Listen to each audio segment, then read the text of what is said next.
How to fix iPhone overheating.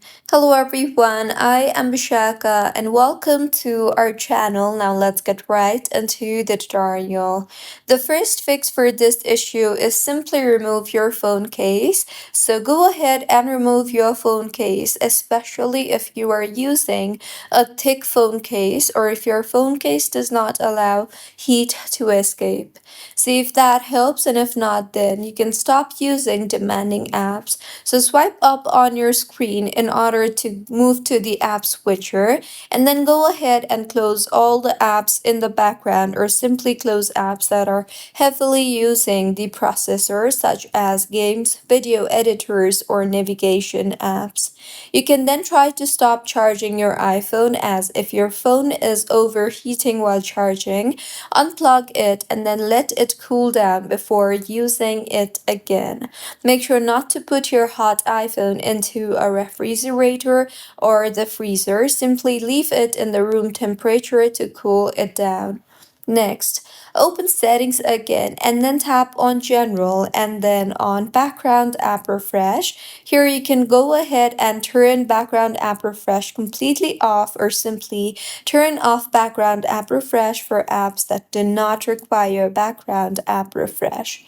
See if that helps you in fixing your issue yet, and if not, then go back to settings and tap on the battery option you see there and check which apps are using the most battery. If one app is consuming an unusually large amount, update it or temporarily uninstall it.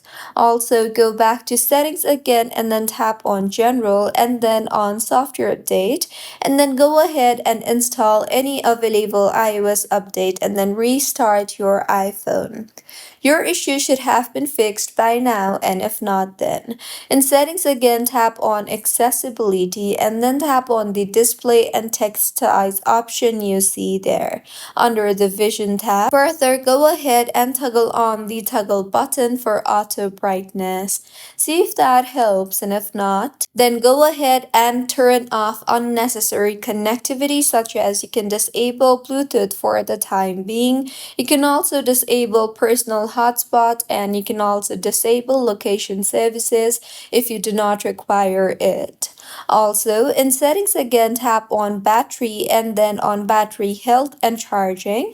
Here, go ahead and if the battery's maximum capacity is significantly degraded, or you see a service recommendation, then you can consider having the battery checked by Apple or an authorized service provider. Also, you can simply try to restart your iPhone, as a simple restart helps in fixing majority of minor glitches on your iPhone, and it can also clear temporary software processes that may be causing excessive CPU uses. And just in case if your issue was not fixed yet, then you can simply contact Apple support, and it simply may indicate a hardware or battery problem and should be professionally inspected. So these were a few fixes on how you can fix iPhone overheating. If you find this tutorial helpful, please like the video and do comment if you have any queries. Also, do subscribe to our channel for more helpful tutorials like this. See you on the next one.